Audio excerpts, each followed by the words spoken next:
그나저나 이제 어머니는 어떻게 할 거야? 뭘 어떻게 해? 단물 다 빼먹은 늙은이는 이제 필요 없잖아. 그때처럼 똑같이 하면 돼. 어디 지방 야산에 갖다 버려도 되고, 아니면 찾을 수 없는 섬으로 보내버려도 되고, 그러면 손주 낳으라고 잔소리하는 목소리도 안 들리고 좋지 뭐. 귀연 여사님은 식은땀이 흘렀습니다. 다리가 후들거렸고 숨이 가빠졌습니다. 이게 현실인지 악몽인지 구분할 수 없었습니다. 자신이 그토록 사랑했던 아들과 며느리가 자신을 고려장시키려 한다니. 그리고 미숙 씨는 그녀도 같은 운명을 당한 것인가. 아들 부부가 엘리베이터를 타고 올라오는 소리가 들렸습니다. 귀연 여사님은 급히 비상계단으로 빠져나왔습니다. 다리에 힘이 풀려 계단을 내려가다 넘어질 뻔했지만 간신히 버텼습니다. 건물을 빠져나와 정신없이 거리를 걸었습니다. 사연을 듣고 난 후 각자의 의견을 댓글로 남겨주시기 바랍니다. 사소한 댓글이라도 사연자분에게 큰 힘이 될 수 있습니다. 각색될 수 있고 사연자분의 입장에서 구성될 수 있습니다.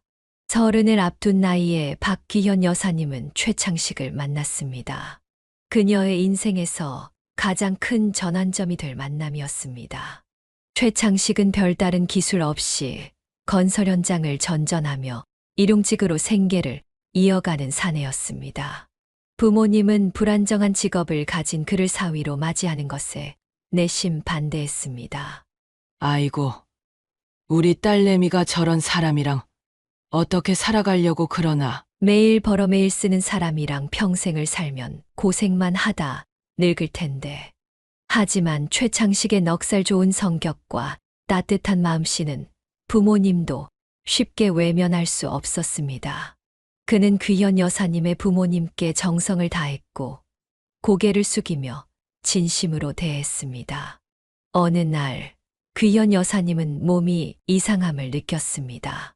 심한 피로감과 현기증이 찾아왔고 병원에 가보니 이미 임신 10주가 넘었다는 사실을 알게 되었습니다.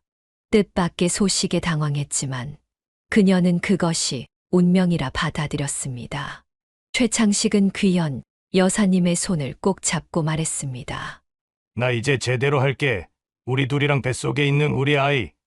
내가 책임질게. 너 절대 고생시키지 않을 거야. 내가 너랑 아이만 바라보고 성실하게 살 테니까 나랑 결혼해줘. 내가 평생 너랑 우리 아이 책임질게.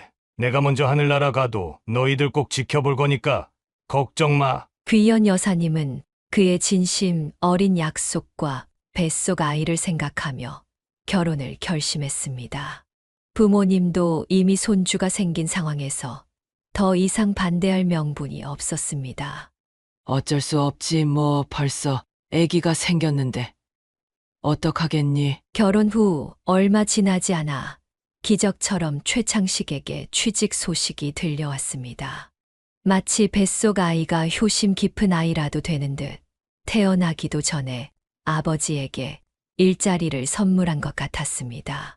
최창식은 식품 가공 공장에서 대형 분쇄기를 관리하는 일을 맡게 되었습니다. 여보, 이거 진짜 큰 운이야. 기계만 지켜보면 돼. 한 달에 한 번 있을까 말까 한 고장만 수리하면 되는 편한 일이래. 그래도 조심해야지. 그런 큰 기계 다루는 거니까 신경 써야 할 것 같은데. 걱정 마. 2인 1조로 움직이는 일이라 안전해. 내가 혼자 일하는 경우는 절대 없을 거야. 귀연 여사님은 만삭의 몸으로도 매일 아침 남편의 출근길을 배웅했습니다. 최창식은 퇴근길에 항상 그녀가 좋아하는 풀빵을 사왔습니다. 자신은 먹지 않고 모두 아내와 뱃속 아이를 위해 양보했습니다. 최창식의 긍정적인 성격은 귀연 여사님의 인생을 바꿔놓았습니다. 그녀가 조금이라도 부정적인 말을 하면 그는 항상 밝은 면을 보게 해주었습니다. 여보, 버스가 왜 이렇게 느리게 가는 거야? 이러다 시어머니께서 기다리실 텐데. 버스가 천천히 가면 우리가 같이 있는 시간이 더 길어지는 거잖아. 좋은 거 아니야? 바깥 풍경도 더 오래 볼 수 있고. 이런 남편의 태도 덕분에 귀현 여사님도 점차 세상을 긍정적으로 바라보게 되었습니다. 가난이 고통스러웠지만 그들의 행복은 무엇과도 바꿀 수 없었습니다. 시어머니께서도 귀연 여사님을 정성껏 대해 주셨고, 진정한 시집살이란 무엇인지 모를 정도로 편안한 관계였습니다. 아들은 토실토실한 볼을 가진 건강한 아이로 태어났습니다. 그녀는 분유를 먹이며 아이를 키웠고, 하루가 다르게 성장하는 아이를 보는 것이 가장 큰 행복이었습니다. 아이는 남자아이답게 한 번 울면 우렁찬 목소리였지만 금방 그치는 순한 기질을 가졌습니다. 최창식은 매일 퇴근 후 아이를 안고 까르르 웃게 만들었습니다. 그 광경을 보며 귀연 여사님은 일회용 카메라로 사진을 찍곤 했습니다. 비록 검소한 살림이었지만 그들의 행복은 넘쳐났습니다. 어느 평화로운 오후 갑자기 집 전화벨이 요란하게 울렸습니다.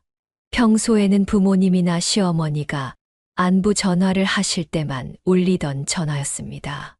귀연 여사님이 수화기를 들자 낯선 남자의 다급한 목소리가 들렸습니다. 여보세요? 혹시 최창식 씨 부인 되십니까?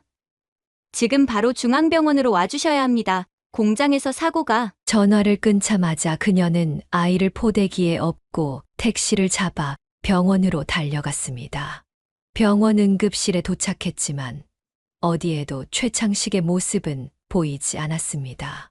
그녀는 간호사를 붙잡고 물었습니다. 죄송한데요.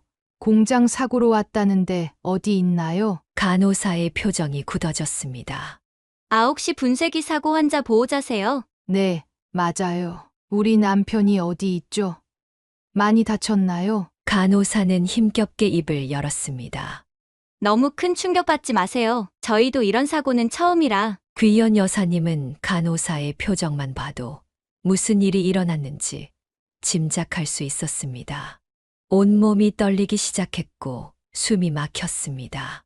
안내를 받아 찾아간 곳에서 그녀는 공장 관계자를 만났습니다. 그가 전한 소식은 최악이었습니다. 정말 죄송합니다. 이런 끔찍한 일이 분쇄기가 고장나서 수리 중이었는데 원래는 2인 1조로 작업해야 하는데 다른 직원이 잠시 자리를 비운 사이에 혼자서 작업을 하다가 우리 남편이 어디 있어요?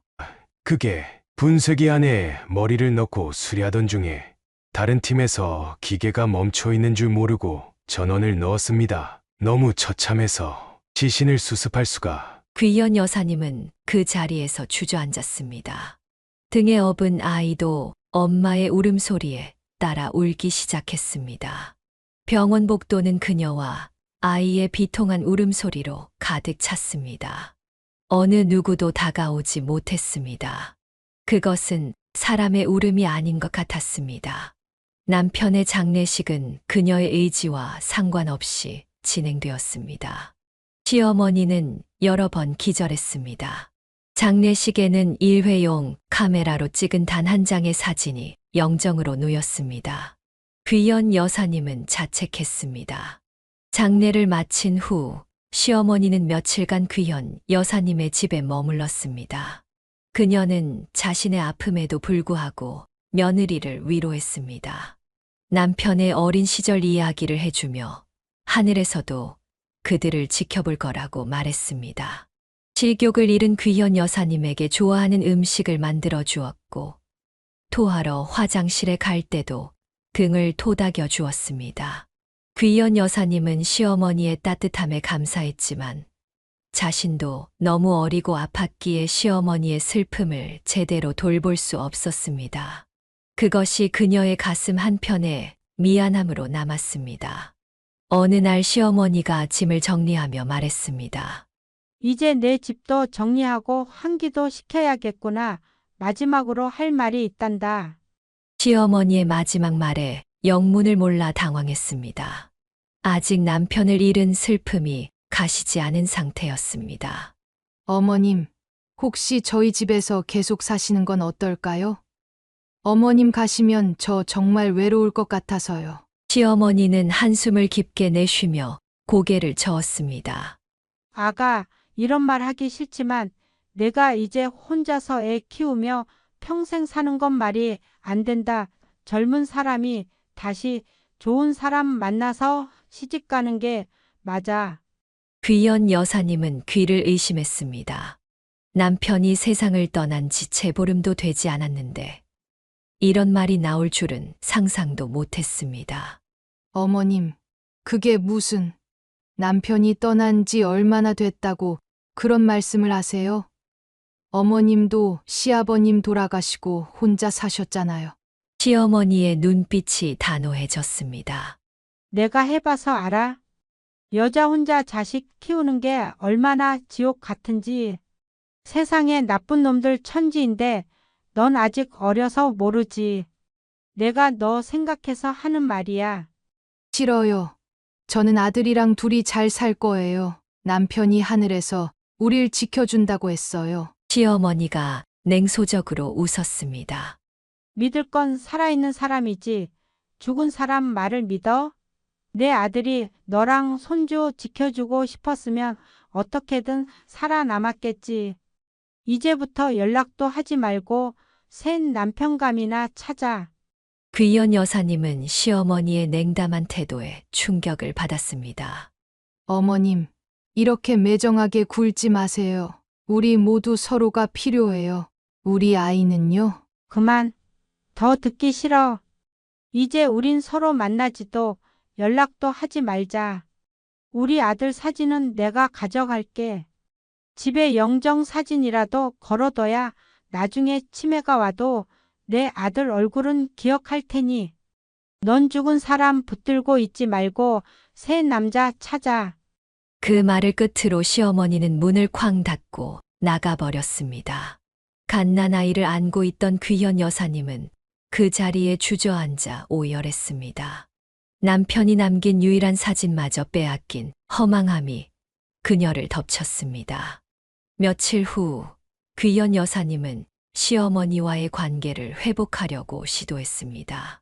전화를 걸었지만 받지 않았고 아이를 업고 시어머니 집을 찾아갔지만 문은 굳게 닫혀 있었습니다. 시위라도 하듯 대문 앞에 몇 시간이나 앉아 있었지만 시어머니는 끝내 문을 열어주지 않았습니다. 절망한 귀연 여사님은 친정어머니를 찾아갔습니다.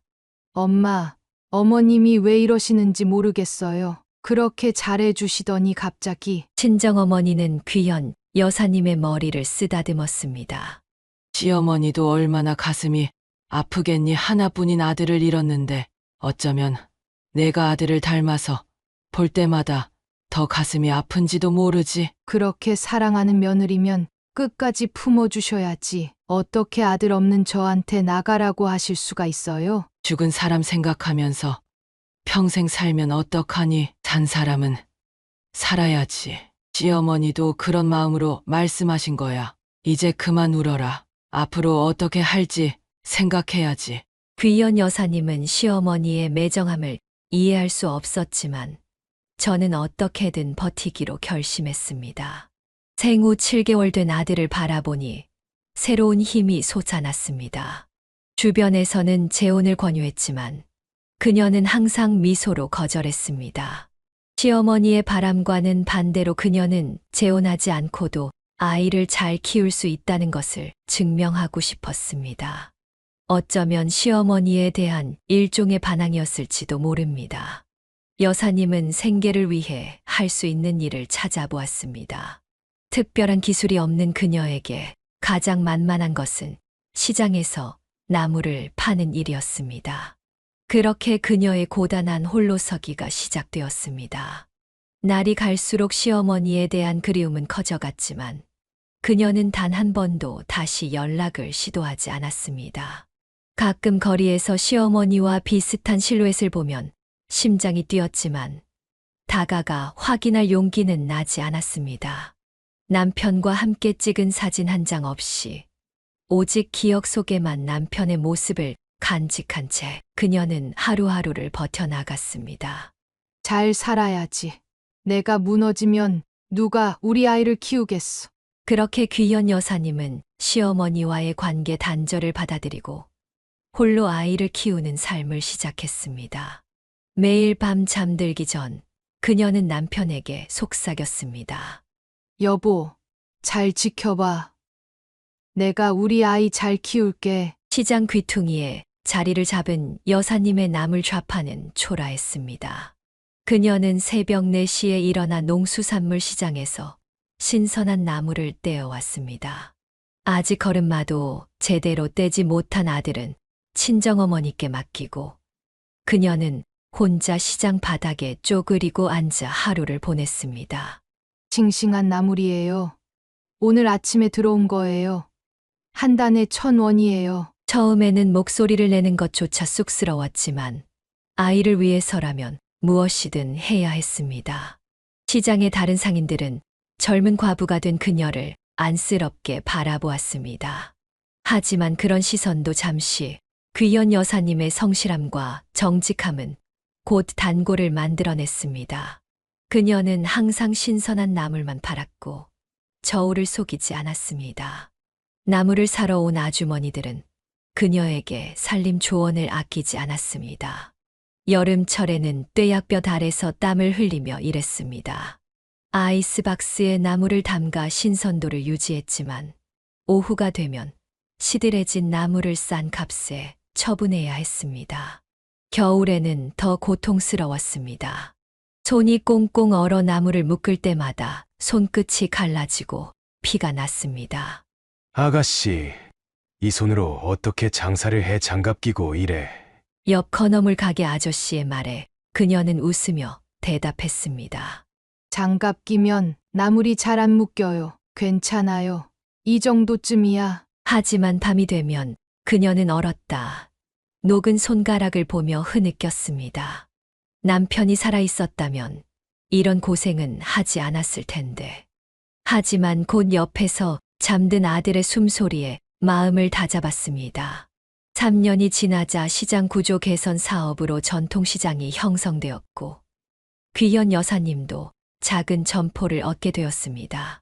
비가 와도 눈이 와도 더 이상 젖지 않는 자신만의 공간이 생긴 것입니다. 그녀는 그것이 남편이 하늘에서 도와준 덕분이라고 믿었습니다. 드디어 우리 가게가 생겼네. 여보, 잘 보고 있지? 점포가 생기자 그녀는 판매 품목을 늘려갔습니다. 나물 외에도 건어물, 견과류까지 팔기 시작했고 수입도 조금씩 늘어났습니다. 어린 아들은 가게 한쪽에서 공부를 하거나 장난감을 가지고 놀았습니다. 엄마, 이거 뭐야? 맛있어? 호두야, 머리 좋아지는 거 먹을래? 응, 나 공부 잘하고 싶어. 아들이 유치원에 들어가고 초등학교에 입학하면서 교육비가 늘어났습니다. 귀연 여사님은 낮에는 가게를 보고 저녁에는 시장 안식당에서 설거지 아르바이트까지 했습니다. 하루에 4시간밖에 자지 못할 때도 많았지만 아들의 성장을 지켜보는 기쁨이 그 피로를 씻어내렸습니다. 물가는 계속 올랐지만 그녀의 소득은 크게 늘지 않았습니다. 그래도 아들이 학원 한두 개는 다닐 수 있게 되었고 그것만으로도 감사했습니다. 귀연 여사님은 반찬값을 아끼고 옷도 몇 년씩 입었지만 아들에게는 항상 좋은 것을 사주려 했습니다. 엄마, 왜 엄마는 항상 이 신발만 신어? 다른 엄마들은 예쁜 신발 신던데. 이게 편해서 그래. 고무신이 발에 딱 맞아서 일할 때 제일 좋아. 집에 돌아와 발을 씻을 때면 물이 시커매졌지만 그녀는 웃으며 넘겼습니다. 아들이 잠든 후에야 발의 물집과 굳은 살을 볼 수 있었습니다. 시장에서 20년 넘게 일하면서 귀연 여사님의 얼굴은 햇볕에 그을려 주름이 깊어졌습니다. 하지만 그녀의 눈빛만은 여전히 맑고 강했습니다. 가끔 시장을 지나가는 남자들이 그녀에게 관심을 보였지만 그녀는 언제나 정중히 거절했습니다. 마음 한켠에는 여전히 시어머니에 대한 그리움이 있었습니다. 몇 번이고 찾아갔던 시어머니 집은 어느새 다른 사람이 살고 있었고 어디로 이사 갔는지 아무도 알려주지 않았습니다. 시간이 지나면서 그 상처는 아물었지만 잊히지는 않았습니다. 우리 엄마 오늘 장사 잘 됐어? 매일 학교에서 돌아온 아들이 묻는 그 질문이 그녀의 모든 힘든 시간을 보상해 주었습니다. 그녀는 아들이 자신보다 나은 삶을 살 수 있기를 간절히 바랐습니다. 초등학교에 입학한 아들 지석은 놀라운 학습 능력을 보여주었습니다. 다른 아이들이 게임을 하거나 놀이터에서 뛰어놀 때도 그는 종종 책을 읽거나 문제집을 풀고 있었습니다. 그녀는 한 번도 공부하라고 강요한 적이 없었지만 지석은 마치 자신의 미래를 위해 스스로 길을 개척하는 것 같았습니다. 밤늦게 가게 문을 닫고 돌아오면 지석은 이미 숙제를 마치고 다음 날 수업을 예습하고 있곤 했습니다. 지석은 진지한 눈빛으로 대답했습니다. 엄마, 나 커서 의사 될 거야. 그래야 우리가 이 가난에서 벗어날 수 있어. 10살 아이의 입에서 나온 말치고는 너무 어른스러웠습니다. 귀연 여사님은 아들의 머리를 쓰다듬으며 눈물을 참았습니다. 중학교에 진학한 지석은 반에서 항상 1등을 놓치지 않았습니다.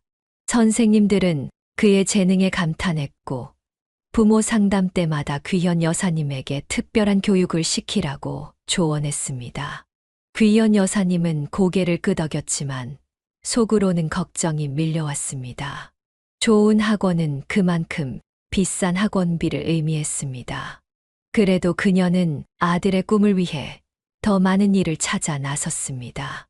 아들, 학원비가 조금 비싸던데 괜찮겠지? 엄마, 걱정 마. 나 장학금 받을 수 있대. 성적만 유지하면 돼. 지석은 항상 그녀의 부담을 덜어주려 했습니다. 그는 시장에서 엄마를 돕기도 했습니다. 고등학교에 들어서면서 지석의 학업 부담은 더욱 커졌습니다. 밤늦게까지 공부하는 아들을 볼 때마다 귀현 여사님은 마음이 아팠습니다. 다른 아이들처럼 놀고 싶을 텐데 자신 때문에 어린 나이에 무거운 짐을 짊어지고 있다고 생각했습니다. 너무 무리하지 마. 건강이 제일 중요해. 괜찮아, 엄마. 내가 공부하는 거 좋아하잖아. 수능을 앞둔 해 지석은 거의 잠을 자지 않고 공부했습니다. 귀연 여사님은 매일 아침 영양 만점 도시락을 싸주었고 밤에는 피로회복제와 간식을 챙겨주었습니다. 수능 당일 그녀는 아들의 시험장 앞에서 온종일 기도했습니다. 여보, 우리 아들 좀 도와줘요. 제발. 결과는 기대 이상이었습니다. 지석은 의과대학에 합격했습니다. 합격 소식을 들었을 때 귀연 여사님은 아들을 끌어안고 오열했습니다. 정말 잘했어. 내가 자랑스러워. 엄마, 이게 다 엄마 덕분이야. 이제 엄마 고생 안 시킬게. 기쁨도 잠시 현실적인 문제가 그들 앞에 놓였습니다. 의대 등록금은 상상을 초월했습니다. 지석이 장학금을 받았음에도 불구하고 나머지 금액은 여전히 부담스러운 액수였습니다. 귀연 여사님은 밤낮으로 일했습니다. 낮에는 시장에서 가게를 운영하고 저녁에는 인근 식당에서 설거지를, 주말에는 아파트 청소 일까지 했습니다. 몸이 아파도 쉴 수 없었습니다. 엄마, 그만 좀 무리해. 내가 학자금 대출 받을게. 안 돼. 내가 졸업하고 빚더미에 앉을 순 없어. 엄마가 할 수 있어. 그녀는 매달 모은 돈을 꼬박꼬박 저축했습니다. 통장 잔고가 늘어날 때마다 뿌듯함을 느꼈습니다. 어느 날 밤 술에 취해 돌아온 지석이 울먹이며 말했습니다. 엄마, 나 정말 공부하는 방법도 모르겠어. 다른 애들은 다 부잣집 자식들이라 과외도 받고 좋은 환경에서 자랐는데 나는 그냥 무작정 머릿속에 때려 넣기만 했어. 귀연 여사님은 아들의 머리를 쓰다듬었습니다. 그래도 내가 여기까지 왔잖아. 엄마는 내가 자랑스러워. 언제까지 이렇게 좁은 집에서 살아야 해? 엄마가 이렇게 고생하는 거 보기 싫어. 그녀는 아들의 불만을 이해했습니다. 자신이 더 나은 환경을 만들어주지 못해 미안한 마음뿐이었습니다. 하지만 그녀는 포기하지 않았습니다. 더 열심히 일하고 더 많이 저축했습니다.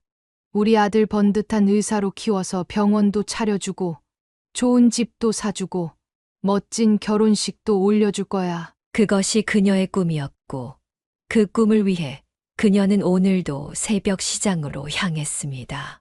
지석이 30대 후반이 되던 해 그는 결혼 이야기를 꺼냈습니다. 의대를 졸업하고 전문의 자격을 취득한 그는 이제 안정적인 병원 의사로 일하고 있었습니다. 귀연 여사님은 아들이 좋은 짝을 만나기를 간절히 바랐습니다. 엄마, 다음 주 토요일에 시간 비워도 소개할 사람이 있어. 지석의 목소리에는 수줍음이 묻어 있었습니다. 귀연 여사님은 기대에 가슴이 뛰었습니다. 드디어 아들이 여자친구를 데려온다니 얼마나 고대하던 순간인지 모릅니다. 누구? 어떻게 만났어? 의대 동기야. 예전엔 그냥 친구로 지냈는데 일하면서 자주 만나다 보니까 만남 당일 귀연 여사님은 아침부터 시장 일을 서둘러 마치고 집을 깨끗이 청소했습니다. 평소 입지 않던 외출복을 꺼내 입고 소박하지만 정성 가득한 음식을 준비했습니다. 초인종이 울리고 문을 열자 날카로운 눈매와 깡마른 체형의 여성이 서 있었습니다. 세련된 옷차림과 화장, 그리고 고급스러운 가방을 든 그녀는 귀연 여사님과는 완전히 다른 세계의 사람처럼 보였습니다. 안녕하세요. 서주연이라고 합니다. 그녀의 목소리는 차가웠고 인사도 형식적이었습니다. 귀연 여사님은 애써 미소를 지으며 그녀를 맞이했습니다. 어서 와요.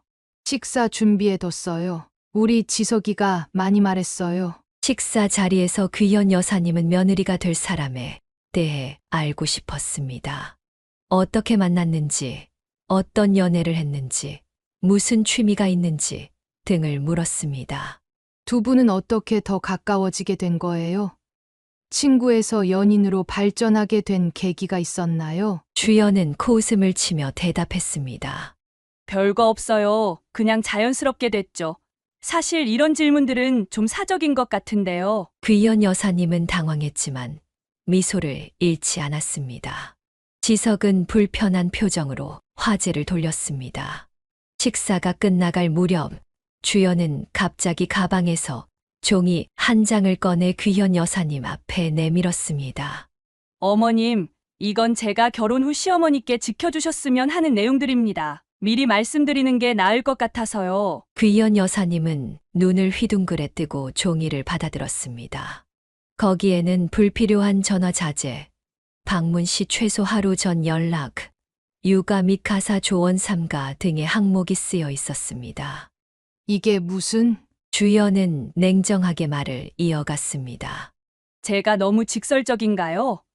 그냥 서로 불필요한 오해가 없었으면 해서요. 솔직히 딸 같은 며느리는 없다고 생각해요. 어머님이 잘해주시려는 마음이 저에겐 부담일 수 있거든요. 귀연 여사님은 말문이 막혔습니다.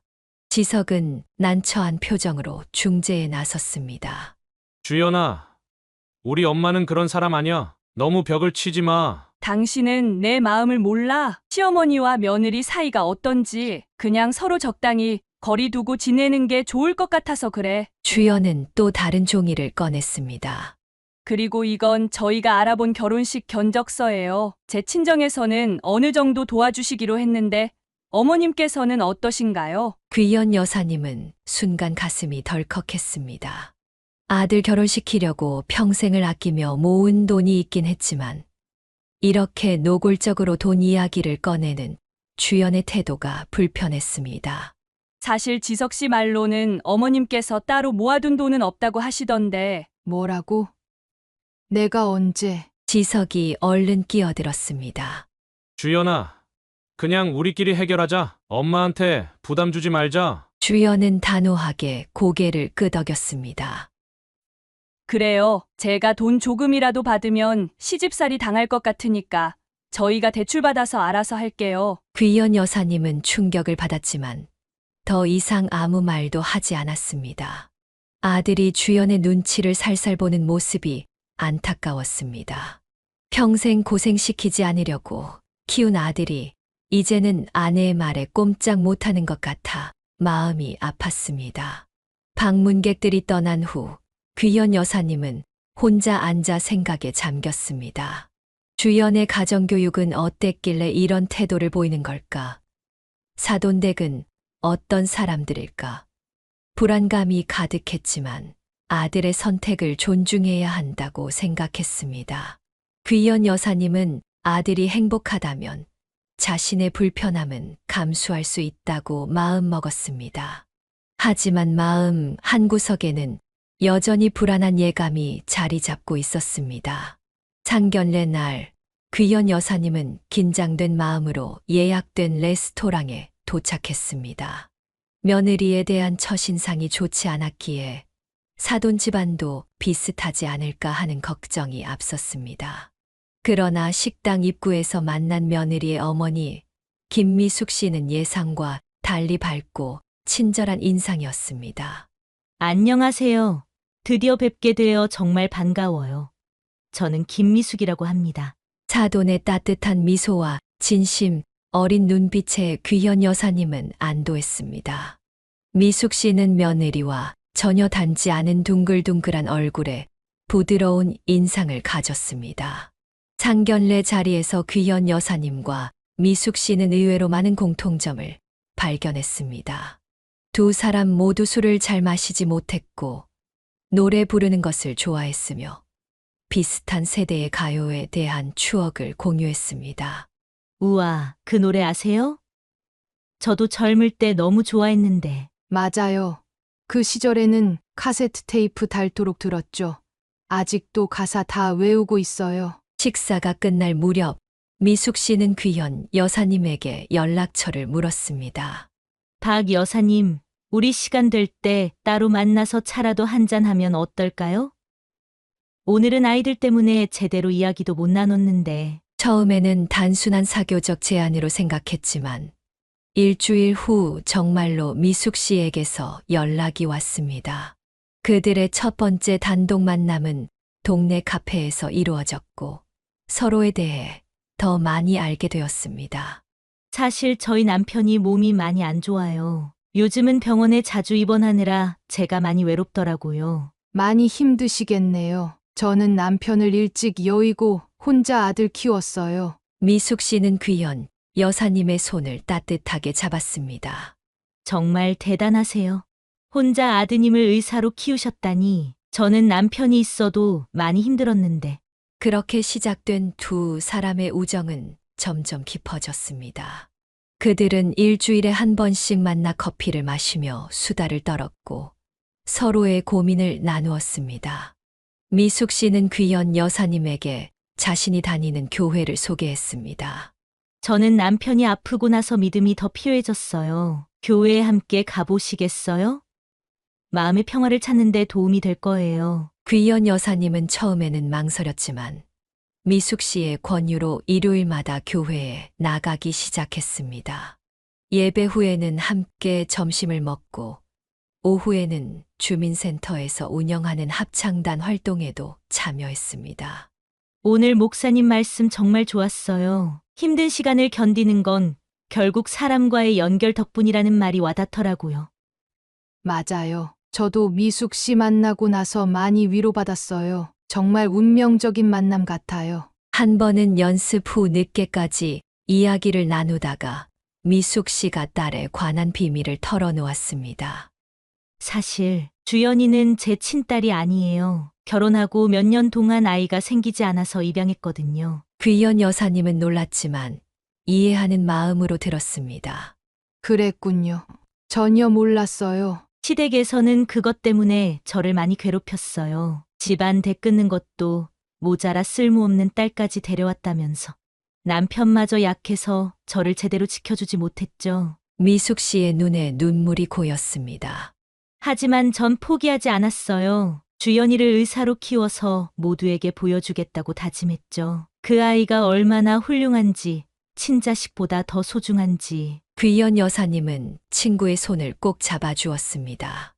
정말 대단해요. 그 모진 시집살이를 견디시면서 딸을 그렇게 훌륭하게 키우셨으니 그래서 주연이가 좀 예민하고 방어적인 면이 있어요. 어릴 때부터 늘 자신을 증명해야 한다는 압박감 속에서 자랐거든요. 좀 이해해 주세요. 그제서야 귀현 여사님은 며느리의 태도를 조금 이해할 수 있었습니다. 모진 시집살이를 겪은 어머니의 영향으로 며느리는 시댁과의 관계에 극도로 경계심을 가지게 된 것이었습니다. 두 사람의 우정은 더욱 깊어졌고 미숙 씨는 남편의 병세가 악화되자 귀현 여사님의 집 근처로 이사까지 왔습니다. 이제 그들은 거의 매일 만나게 되었고 서로에게 없어서는 안 될 존재가 되었습니다. 미숙 씨, 친구가 생겨서 정말 행복해요. 평생 장사하느라 친구 사귈 시간도 없었는데 저도요. 박 여사님 같은 분을 이제야 만났다니 운명인가 봐요. 나이 들어 만난 친구가 진짜 친구라더니 정말 그런 것 같아요. 그들은 서로의 집을 오가며 식사를 함께 하고 때로는 지방 여행도 다녀왔습니다.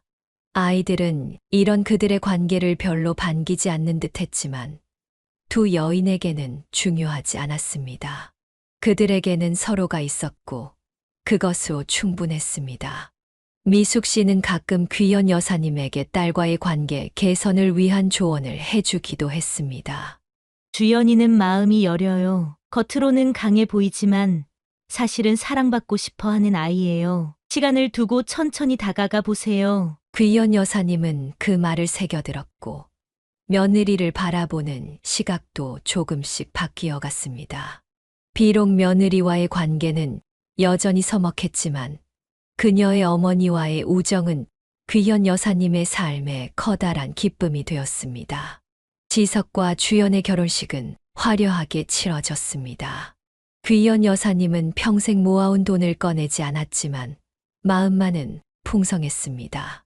신혼부부의 출발이 순탄하기를 간절히 바랐고 미숙 씨와의 우정 덕분에 며느리와의 관계도 조금씩 나아지길 기대했습니다. 결혼 후 석 달이 지났을 무렵 미숙 씨의 남편 상태가 급격히 악화되었습니다. 오랜 시간 투병해온 만성 신부전증이 악화되어 의식을 잃고 중환자실에 입원했던 것입니다. 병원에서 전화 왔어요. 이번엔 정말 힘들 것 같대요. 미숙 씨의 목소리는 떨렸습니다.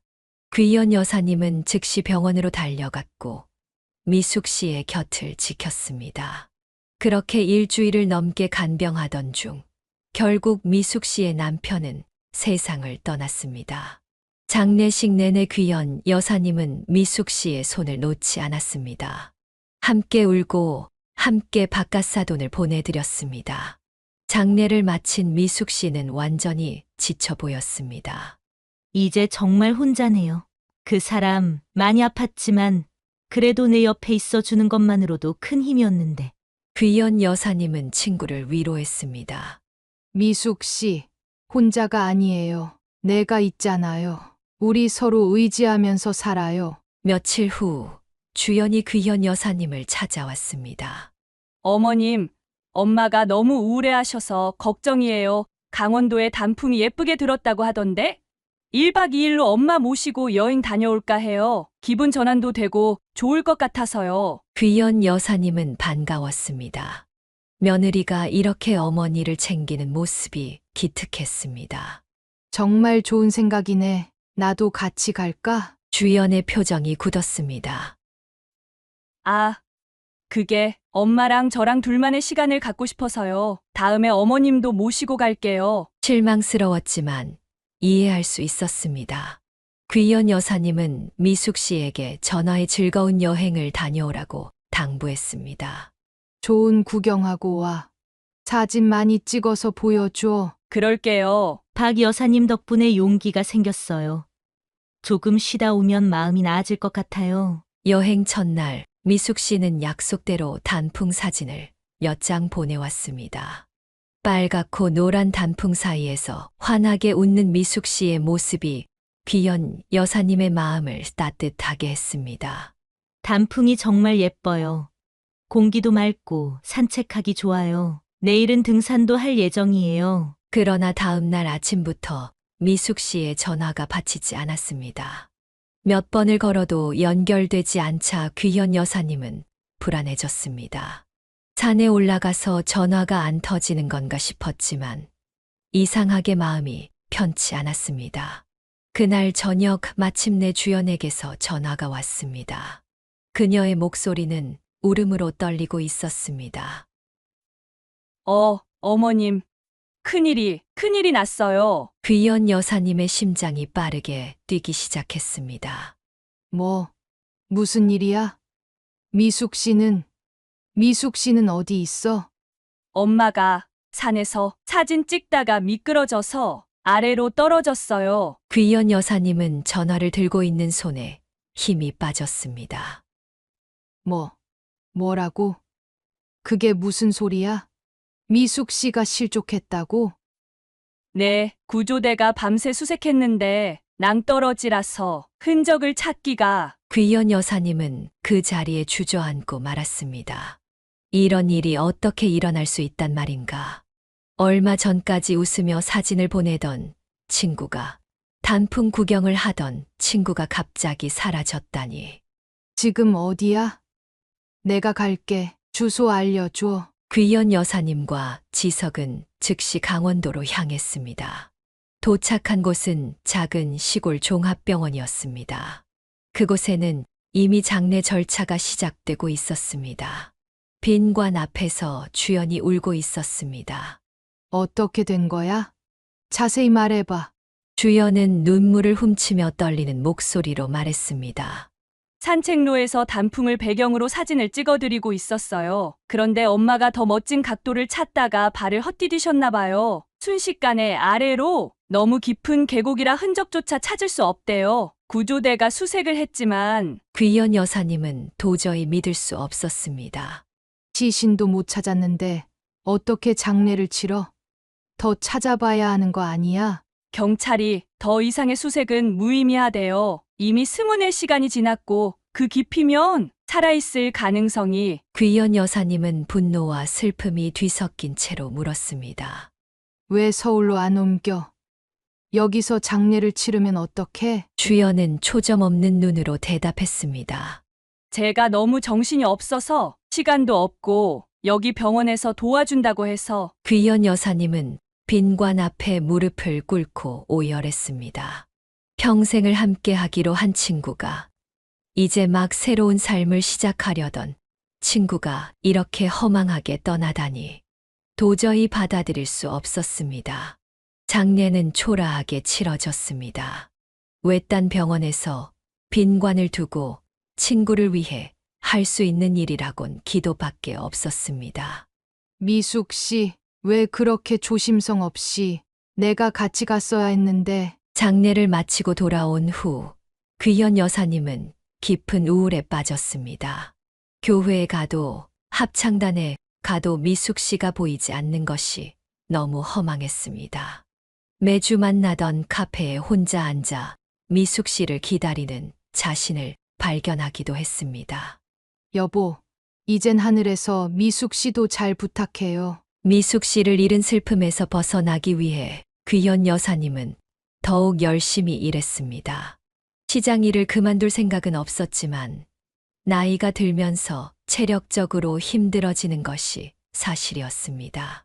70을 바라보는 나이에 무거운 상자들을 나르고 새벽부터 밤늦게까지 장사하는 것이 점점 버거워졌습니다. 어느 날 저녁 지석과 주연이 귀현 여사님의 집을 방문했습니다. 오랜만에 아들 부부가 함께 찾아온 것이 반가웠습니다. 엄마, 오늘 중요한 이야기가 있어서 왔어요. 지석의 표정이 진지했습니다. 귀연 여사님은 무슨 일인지 긴장되었지만 밝은 표정으로 두 사람을 맞이했습니다. 무슨 일인데? 저녁은 먹었어? 뭐라도 차려줄까? 아니에요. 식사하고 왔어요. 주연이 대답했습니다. 세 사람이 작은 거실 테이블에 앉자 지석이 입을 열었습니다. 엄마, 사실 우리가 병원을 개원하려고 해요. 큰 결심을 했어요. 귀연 여사님의 눈이 커졌습니다. 병원? 너희들 둘이서? 네, 주연이랑 같이 개원하려고요. 요즘 노인 인구가 많아지면서 관절 질환 환자들이 증가하고 있거든요. 전망이 좋아요. 주연이 덧붙였습니다. 병원 위치도 알아봤는데 강남 쪽에 좋은 자리가 있어요. 유동 인구도 많고 부유층 노인 환자들이 많은 지역이라 수익성도 좋을 것 같아요. 귀연 여사님은 기뻤습니다. 아들이 드디어 자신만의 병원을 가질 수 있다니 얼마나 자랑스러운 일인가요. 하지만 곧 현실적인 문제가 떠올랐습니다. 그런데 병원 차리려면 돈이 많이 들 텐데. 지석과 주연의 얼굴이 동시에 굳어졌습니다. 잠시 침묵이 흐른 후 지석이 조심스럽게 말을 이었습니다. 그게, 엄마, 사실 우리가 대출도 알아봤는데 감당하기 어려운 수준이에요. 주연이 말을 끊었습니다. 솔직히 말해서 저희 힘으로는 어려워요. 제 부모님도 계셨으면 도움을 받았을 텐데. 귀연 여사님은 순간 깨달았습니다. 아들 부부가 왜 찾아왔는지. 그녀는 천천히 일어나 방으로 들어갔습니다. 오래된 옷장 깊숙한 곳에서 낡은 통장 하나를 꺼냈습니다. 30년이 넘는 세월 동안 한 푼, 두 푼 모은 그녀의 전 재산이었습니다. 거실로 돌아와 통장을 테이블 위에 올려놓으며 말했습니다. 이거 너희들 위해 모아둔 거야. 내가 결혼할 때 쓰려고 했는데 너희가 받지 않았잖니. 그래서 계속 모아뒀어. 지석과 주연은 놀란 얼굴로 통장을 바라보았습니다. 통장을 열어본 두 사람은 금액을 확인하고 눈을 크게 떴습니다. 엄마, 이게 다 뭐예요? 어떻게 이렇게 많은 돈을? 매일 조금씩 아낀 거지. 너 대학 보내고 장가 보내고 병원 차려주고 싶어서 악착같이 모았어. 주연이 감동한 표정으로 말했습니다. 어머님 정말 감사해요. 이런 큰 도움을 주실 줄은 몰랐어요. 귀연 여사님은 미소 지었습니다. 다 너희 행복하라고 모은 거야. 하나만 약속해 줄래? 네, 말씀하세요. 이제 아이 가질 생각 좀 해봐. 내가 손주 보는 게 소원이야. 주연의 표정이 잠시 굳었다가 곧 웃음을 지었습니다. 네, 병원이 안정되면 꼭 아이도 가질게요. 약속할게요. 지석은 어머니를 꼭 안아주었습니다. 엄마, 정말 고마워요. 이런 큰 은혜를 어떻게 갚아야 할지. 갚을 것 없어. 나중에 내 노후는 너희가 책임져 주면 되지. 주연이 급하게 말했습니다. 당연하죠. 걱정 마세요. 이렇게 큰 도움을 주셨는데 어머님 노후는 저희가 책임질게요. 귀연 여사님은 행복했습니다. 드디어 자신의 노력이 빛을 발하는 순간이었습니다.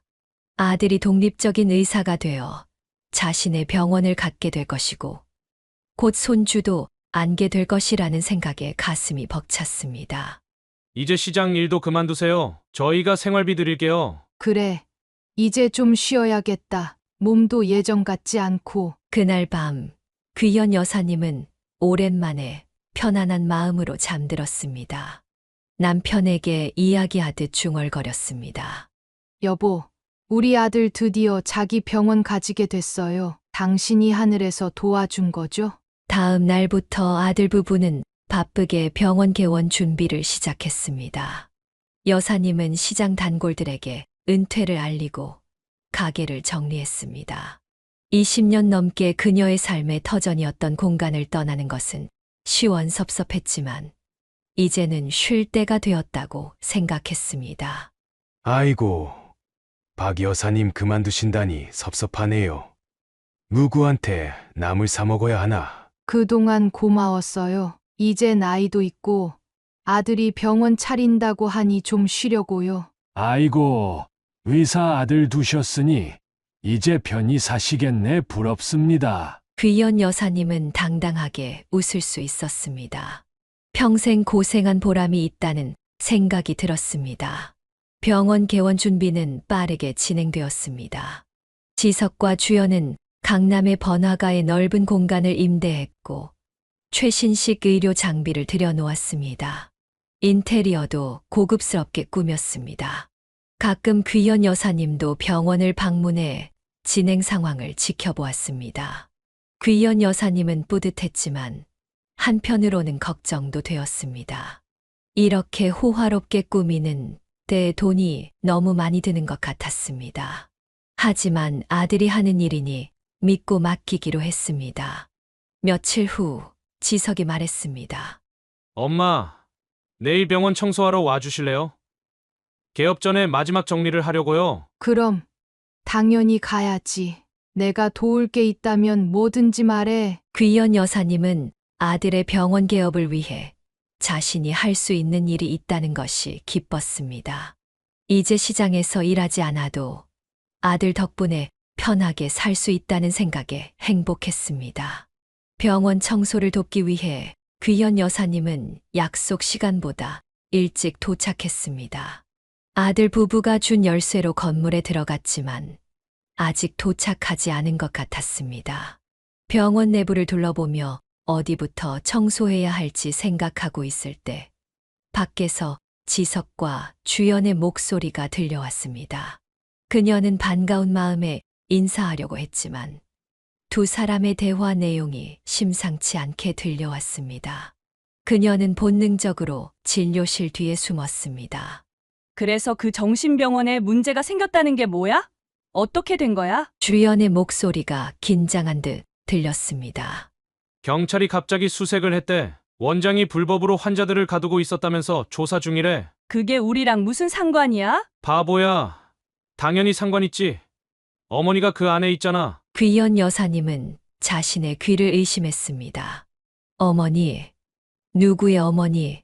미숙 씨는 이미 세상을 떠났는데.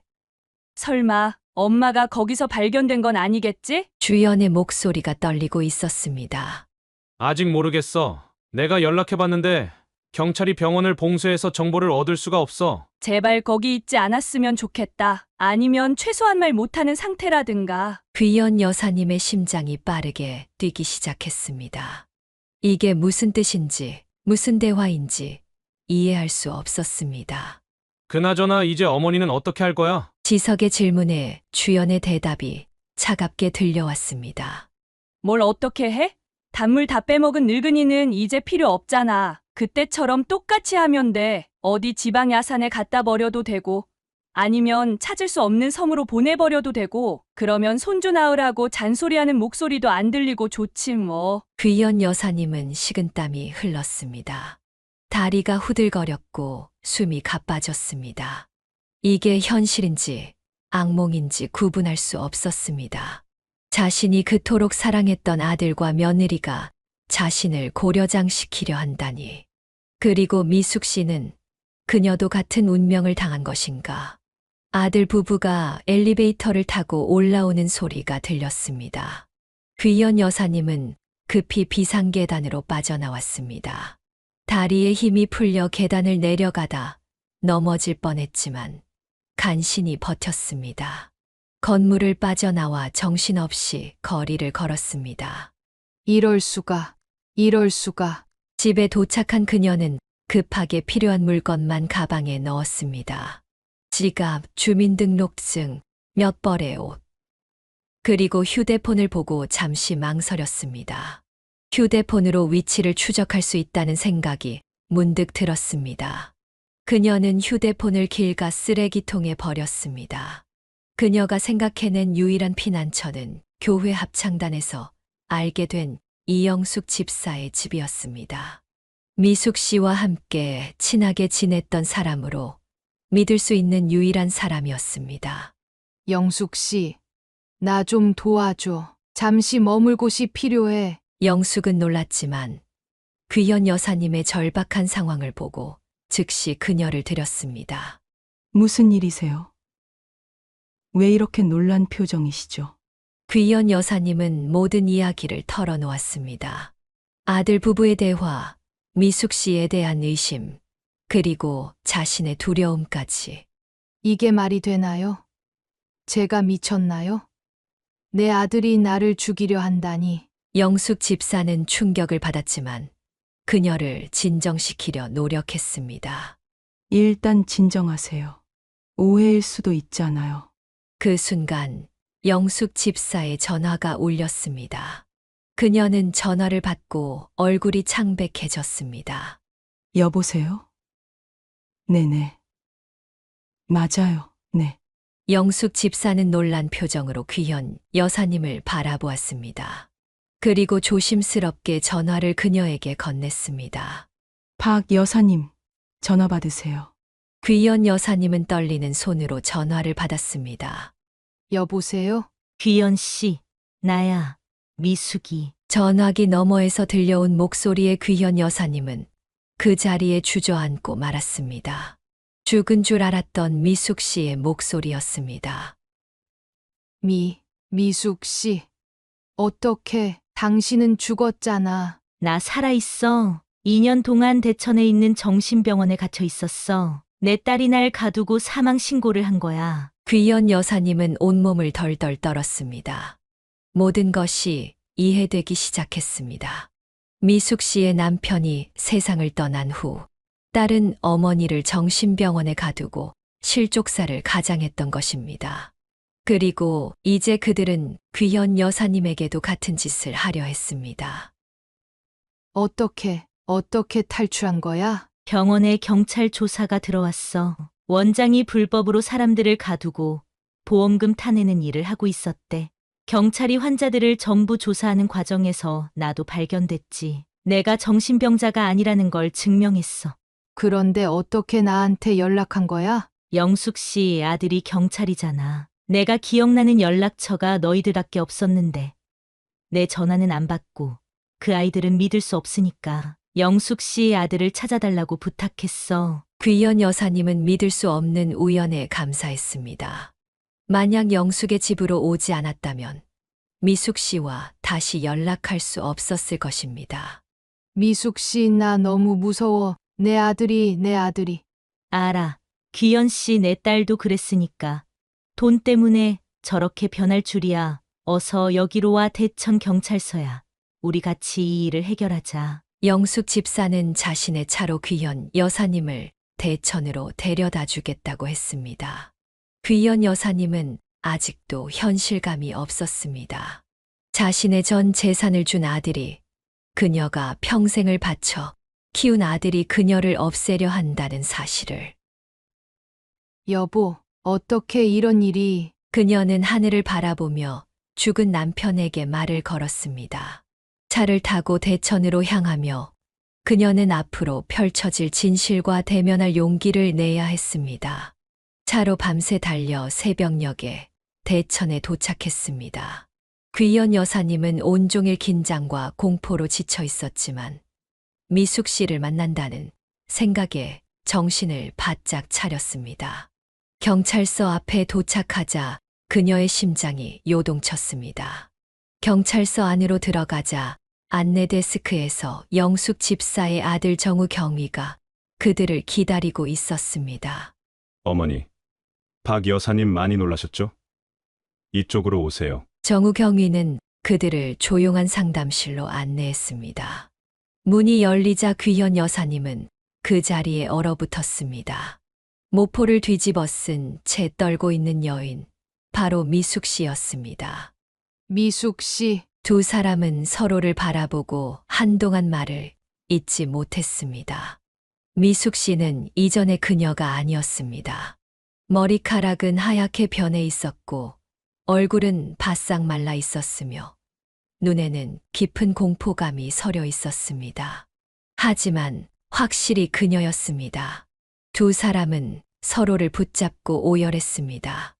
영숙 집사와 정우 경위는 조용히 방을 나가 두 사람에게 시간을 주었습니다. 어떻게 이런 일이. 내가 죽었다고, 산에서 떨어졌다고. 미숙 씨는 떨리는 손으로 귀현 여사님의 손을 잡았습니다. 다 거짓말이었어. 내가 정신병원에 갇혀 있는 동안 주연이가 내 사망 신고를 한 거야. 내 목숨을 보험금으로 바꿨다고. 귀현 여사님은 충격에 몸을 떨었습니다. 그럼 강원도 여행은 갔어. 하지만 산에 가기도 전에 주연이가 차에서 음료수를 줬는데 그걸 마시고 정신을 잃었어. 깨어났을 땐 이미 정신병원 독방에 갇혀 있었지. 어떻게 그런 짓을. 주연이가 어떻게. 미숙 씨의 눈에서 눈물이 흘렀습니다. 내 남편이 남긴 보험금 때문이야. 내가 사라지면 주연이가 모든 유산을 상속받을 수 있었거든. 게다가 내 생명보험금까지. 경찰이 다시 방으로 들어와 상황을 설명해 주었습니다. 김미숙 씨는 정신질환이 없음에도 불구하고 2년 동안 불법 정신병원에 감금되어 있었습니다. 병원장이 환자 가족들에게서 돈을 받고 불법 감금과 사망 처리를 해주는 비리를 저질렀어요. 최근 익명 제보로 수사가 시작되면서 이런 불법 행위들이 드러났습니다. 귀연 여사님은 숨을 헐떡였습니다. 그럼 내 아들과 며느리도 정우 경위는 고개를 끄덕였습니다. 네. 그들도 연루된 것으로 보입니다. 현재 수사 중이에요. 박 여사님께서도 진술을 해주셔야 합니다. 미숙 씨는 자신의 경험을 떨리는 목소리로 말했습니다. 그곳은 지옥이었어. 약물로 정신을 흐리게 하고 아무도 내 말을 들어주지 않았어. 내가 미쳤다고, 망상이라고 했지. 처음엔 도망가려고 했는데 그럴 때마다 더 강한 약물을 투여받았어. 점점 내가 정말 미쳐가는 것 같았어. 귀연 여사님은 미숙 씨의 손을 꼭 잡았습니다. 어떻게 탈출한 거야? 경찰이 갑자기 병원을 압수수색했어. 원장이 체포되고 환자들을 전수조사하는 과정에서 내가 정상이라는 게 밝혀졌지. 내 신원을 확인하는 과정에서 내가 이미 사망한 사람이라는 사실도 드러났고. 정우 경위가 설명을 이어갔습니다. 김미숙 씨가 저희 경찰서로 인계되었고 조사 과정에서 제 어머니 이름을 언급하셨어요. 그래서 연락을 드렸던 겁니다. 귀연 여사님은 머리가 어지러웠습니다. 자신이 평생을 바쳐 키운 아들이, 그리고 그의 아내가 이런 끔찍한 범죄를 저질렀다는 사실을 받아들이기 힘들었습니다. 내 아들이 어떻게 이럴 수가? 미숙 씨는 그녀의 손을 꼭 잡았습니다. 나도 처음엔 믿을 수 없었어. 내가 그토록 사랑한 딸이 날 죽이려 했다니. 하지만 이제 우린 진실을 마주해야 해. 정우 경위는 진지한 표정으로 말했습니다. 두 분 모두 안전이 우선입니다. 아들 부부가 두 분을 찾으러 다닐 가능성이 높아요. 당분간은 비밀스러운 장소에 머무르시는 게 좋겠습니다. 귀연 여사님과 미숙 씨는 영숙 집사의 집에 임시로 머물기로 했습니다. 경찰은 그들의 신변 보호를 약속했고 정우 경위는 수사 진행 상황을 계속 알려주기로 했습니다. 몇 주 후 정우 경위로부터 연락이 왔습니다. 박 여사님, 아드님 부부가 경찰 소환에 응했습니다. 하지만 모든 혐의를 부인하고 있어요. 김미숙 씨의 일은 자신들과 무관하다고 주장하고 있습니다. 귀연 여사님은 분노로 떨었습니다. 그들의 대화를 직접 들었어요. 나를 고려장 시키겠다고 했다고요. 정우 경위는 고개를 끄덕였습니다. 증거가 필요합니다. 두 분께서 직접 대면하시면 도움이 될 것 같습니다. 미숙 씨는 단호히 말했습니다. 나는 준비됐어. 내 딸의 얼굴을 보고 싶어. 왜 그랬는지 직접 물어볼 거야. 귀연 여사님도 동의했습니다. 아무리 피하고 싶어도 진실과 대면해야 할 때였습니다. 다음 날 정우 경위의 안내로 두 사람은 경찰서로 향했습니다. 그곳에서 지석과 주연을 마주하게 될 것입니다. 그들이 진실을 부인할지 아니면 자백할지 귀연 여사님의 가슴은 무겁기만 했습니다. 경찰서 조사실에서 벌어진 대면은 귀연 여사님의 가슴에 영원히 지워지지 않을 상처를 남겼습니다. 지석과 주연은 처음에는 모든 혐의를 부인했지만 미숙 씨가 등장하자 얼굴이 창백해졌습니다. 특히 주연은 죽은 어머니를 보고 그 자리에서 주저앉고 말았습니다. 엄마, 어떻게 살아있어? 미숙 씨는 몸을 부들부들 떨면서도 당당하게 딸을 바라보았습니다. 왜 내가 나를 묻어버렸다고 생각했니? 하늘이 무너져도 정의는 살아있는 법이야. 지석은 귀연 여사님을 보자 간절히 애원했습니다. 엄마, 오해예요. 내가 무슨 짓을 했다고 생각하시는 거예요? 엄마를 해칠 리가 없잖아요. 귀연 여사님은 차갑게 대답했습니다. 내가 너희 대화를 다 들었어. 고려장이라고 했지? 내 돈을 다 빼앗고 나를 내다 버리려고 했잖아. 결국 수사가 진행되면서 모든 증거가 드러났습니다. 미숙 씨를 가둔 정신병원의 원장이 자백했고, 불법 감금과 사망 신고에 관여한 의사와 병원 직원들의 증언이 이어졌습니다. 주연과 지석의 계좌 내역에서 거액의 송금 내역이 발견되었고, 보험금 청구 서류에서 위조 서명이 확인되었습니다. 재판은 몇 달간 계속되었습니다. 귀연 여사님과 미숙 씨는 매번 법정에 출석해 진술했습니다. 아들 부부가 궁지에 몰리자 서로에게 책임을 전가하기 시작했습니다. 이 모든 계획은 주연이 생각한 거예요. 저는 그저 따랐을 뿐이에요. 거짓말 마. 당신이 먼저 제안했잖아. 우리 어머니처럼 하면 된다고. 그들의 추악한 다툼을 지켜보는 것은 고통스러웠습니다. 하지만 법원은 마침내 판결을 내렸습니다. 주연과 지석은 사기, 불법 감금, 살인 미수 등의 혐의로 중형을 선고받았습니다. 판결이 내려진 날, 귀연 여사님은 법정을 나서며 한숨을 내쉬었습니다. 이제 끝났어요. 미숙 씨는 그녀의 손을 잡았습니다. 병원 매각과 보험금 환수 과정을 통해 귀현 여사님은 자신의 재산을 일부 돌려받았습니다. 그녀는 오랫동안 살았던 집을 팔기로 결심했습니다. 너무 많은 기억이 담긴 곳이었고, 무엇보다 아들 부부가 출소한 후 그녀를 찾아올 가능성이 있었기 때문입니다. 어디로 갈까요? 멀리 가요. 아무도 우리를 모르는 곳으로. 두 사람은 지도를 펼치고 남해안의 작은 어촌 마을을 선택했습니다.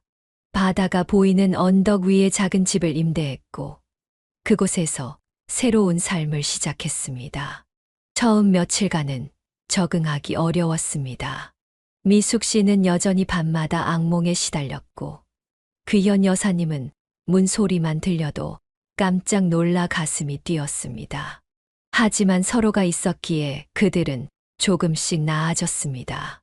오늘은 악몽 안 꿨어요? 조금 나아진 것 같아. 내가 옆에 있어서 그런가 봐. 그들은 매일 아침 바다를 바라보며 차를 마셨고, 마을 사람들과 조금씩 어울리기 시작했습니다. 동네 노인회에 가입해 활동도 하고 작은 텃밭도 가꾸었습니다. 시간이 지날수록 상처는 서서히 아물어갔습니다.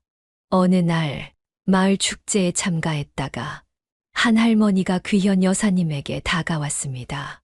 딸들이랑 왔어요. 손녀들은요? 귀현 여사님은 잠시 당황했지만 미숙 씨가 대신 대답했습니다. 우린 자식 없어요. 친구끼리 살고 있죠. 돌아오는 길에 귀현 여사님이 물었습니다. 왜 그렇게 말했어? 우리에겐 더 이상 자식이 없어. 그들은 우리를 버린 거야. 이제 우리 둘만 있으면 돼. 그 말에 귀현 여사님은 쓴웃음을 지었습니다. 평생을 바쳐 키운 아들이 이제는 타인이 되었다는 현실이 고통스러웠지만 한편으로는 미숙 씨의 말이 맞다고 생각했습니다. 해가 지나고 계절이 바뀌면서 두 사람의 상처는 조금씩 아물어갔습니다. 미숙 씨의 악몽은 줄어들었고 귀현 여사님도 더 이상 문소리에 놀라지 않게 되었습니다. 그들은 작은 집에서 소박하지만 평화로운 일상을 만들어갔습니다. 오늘 시장에서 좋은 생선이 들어왔대. 매운탕 끓여 먹을까? 좋지. 내가 채소 좀 더 심을까 하는데. 내 생각은 어때? 이렇게 소소한 대화들이 그들의 하루를 채웠습니다. 때로는 과거에 대해 이야기하기도 했지만 대부분은 현재와 미래에 관한 대화였습니다. 어느 날 귀현 여사님은 바다를 바라보며 말했습니다. 내 인생이 이렇게 될 줄은 몰랐어. 하지만 지금 이 순간이 나쁘지만은 않아. 미숙 씨는 미소 지었습니다. 우린 다시 태어난 거야. 두 번째 인생을 살고 있는 거지. 그들은 지역 노인회에서 더 적극적으로 활동하게 되었고, 마을 아이들에게 이야기를 들려주는 자원봉사도 시작했습니다. 상처받은 두 여인은 서로에게 의지하며 새로운 삶의 의미를 찾아갔습니다. 가끔 귀현 여사님은 하늘을 바라보며 남편에게 말을 건넸습니다. 여보, 보고 있죠? 우리가 이렇게 강하게 살고 있어요. 세월이 흘러도 완전히 지워지지 않는 상처가 있겠지만 두 여인은 서로에게 의지하며 하루하루를 살아가고 있습니다. 그들의 이야기는 비극으로 시작되었지만 진정한 우정의 힘으로 새로운 희망을 찾아가는 여정이 되었습니다. 사연을 듣고 댓글을 남겨주시기 바랍니다. 사소한 의견일지라도 사연자분에게는 큰 힘이 됩니다. 노골적인 악성 댓글은 사연자분에게 상처가 될 수 있으니 삼가주시기 바랍니다.